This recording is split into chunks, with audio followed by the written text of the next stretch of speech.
Bonjour à toutes et à tous et bienvenue sur la vidéo du corrigé du PO38. Donc on a une fourmi qui se déplace sur les faces d'un cylindre. Dans tous ces exercices, du moment qu'il y a un déplacement sur les faces d'un solide, il faut raisonner avec le développement du solide. Donc première chose qu'on va faire, on va faire le développement du cylindre.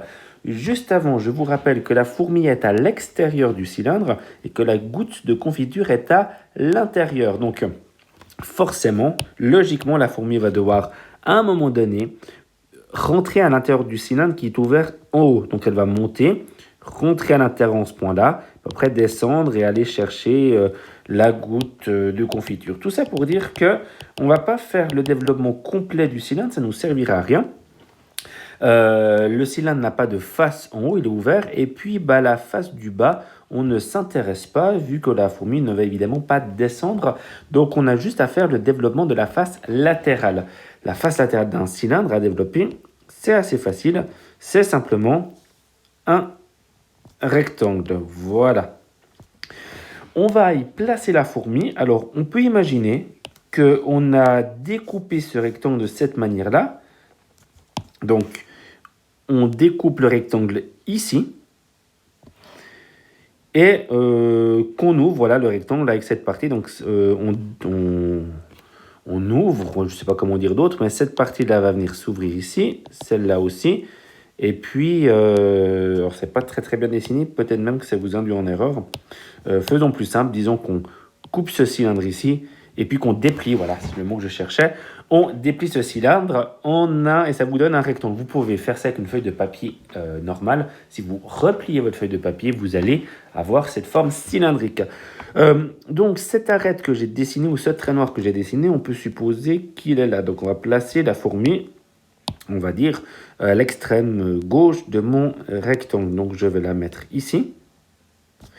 Ça c'est la fourmi, on va l'appeler F. Et la goutte de confiture, elle est diamétralement opposée. Ça veut dire que, alors déjà, petit rappel, cette longueur-là, la longueur du rectangle, est égale au périmètre du disque qui est en bas. Donc le rayon de ce disque, c'est 3 cm, vu que les 6 cm ici sont le diamètre. Donc le rayon, c'est 3 cm. Donc si vous faites 2 fois pi fois 3, 2 fois pi fois 3, vous avez le périmètre complet du disque du bas et donc la longueur du rectangle. Et qu'est-ce que je disais? Oui, diamétralement opposé, je l'avais expliqué, ça veut dire que la goutte se trouve au milieu de votre rectangle. Ça veut dire que, alors je vais peut-être prendre plutôt des... ça ne marche pas, pourquoi? Oui, voilà. Je vais peut-être prendre une autre couleur pour indiquer les longueurs. Cette longueur-là vaut la moitié de cette longueur. Donc, si vous divisez 2 fois pi fois 3 par 2, il vous reste forcément pi fois 3. Oui, parce que ce 2 veut dire qu'on va doubler pi fois 3, donc on garde que le pi fois 3. Et on a la longueur entre le point F et puis, alors je ne l'ai pas noté, mais c'est la confiture qui est là. Alors le point C, on va l'appeler C. Ok, donc maintenant l'idée ou le principe est relativement simple, en tout cas à comprendre. La fourmi, on a dit, doit monter pour venir chercher un point qui va lui permettre de rentrer à l'intérieur du cylindre. Donc la fourmi va devoir monter. Là, elle passe de l'autre côté du cylindre, elle va redescendre sur le point C. Maintenant, la question, c'est quel est le chemin le plus court? C'est ce qu'on veut chercher. Est-ce que c'est ça? Est-ce que c'est quelque chose de courbé? Est-ce que c'est quelque chose comme ça? Est-ce que c'est quelque chose comme ça? Enfin, il y a plusieurs chemins possibles. Et en fait, vous avez déjà fait cet exercice-là, mais il y a très longtemps, et dans un autre thème. C'était en optique, en 9e année, où il y avait, je ne sais plus exactement de l'exercice, mais un cheval qui devait aller boire de l'eau avant de rentrer dans une grange. Je le dis de mémoire, je ne l'ai plus sous les yeux. Mais on avait vu que ce qu'on avait vu, c'est que le point F, la fourmi F, ne va pas viser le point C, enfin va viser le point C, mais le plus simple, c'est de faire ça.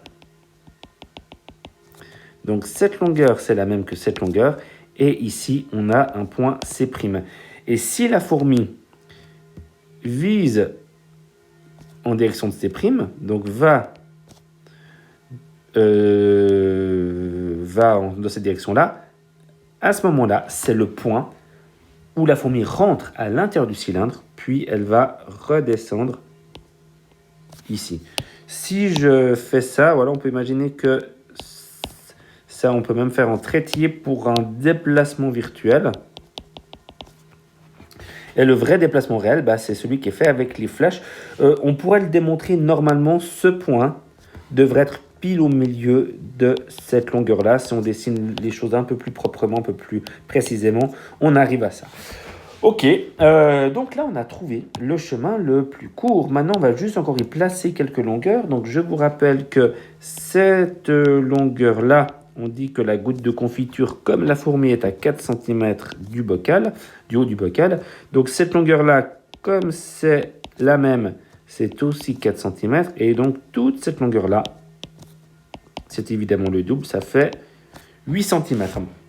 On va utiliser ces deux longueurs. On va utiliser cette longueur. On peut même le faire comme ça. On va utiliser cette longueur et cette longueur. Pourquoi? Parce qu'on va noter le plus court chemin.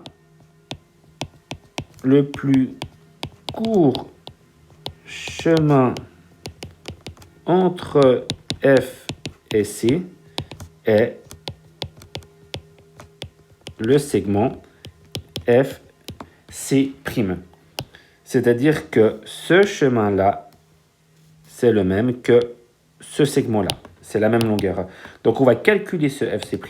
Et si vous regardez, qu'est-ce que j'ai ici? Ce qui n'est pas très bien dessiné, mais qu'est-ce que j'ai là? Un triangle rectangle. Donc, on va utiliser évidemment le terme de Pythagore. C'est-à-dire que FC', c'est la cathète pi fois 3 ou 3 fois pi comme vous voulez. Pi fois 3 au carré, plus l'autre cathète de 8 cm au carré, et le tout sous la racine. Je vais peut-être le développer, juste voilà, comme ça fait un petit rappel. Ce carré, le premier carré qui s'applique sur une parenthèse, et tout ce qu'il y a dans la parenthèse, je dois l'évoquer qui ça fait pi carré fois 9, plus 8 au carré, évidemment 64. Attention, ça ne fait pas, si on additionne les deux, ça ne fait pas 73 pi carré. Ce monôme-là, on peut le voir comme un monôme, et ce monôme-là ne sont pas des monômes semblables, donc on ne peut pas les réduire. Par contre, on peut calculer ça avec la machine, donc pi au carré, fois 9, vous trouvez 88,8. On lui additionne 64, et on prend la racine de tout ça, et on trouve environ 12,4 cm. Et c'est la réponse finale. L'exercice est terminé. Merci beaucoup. Au revoir.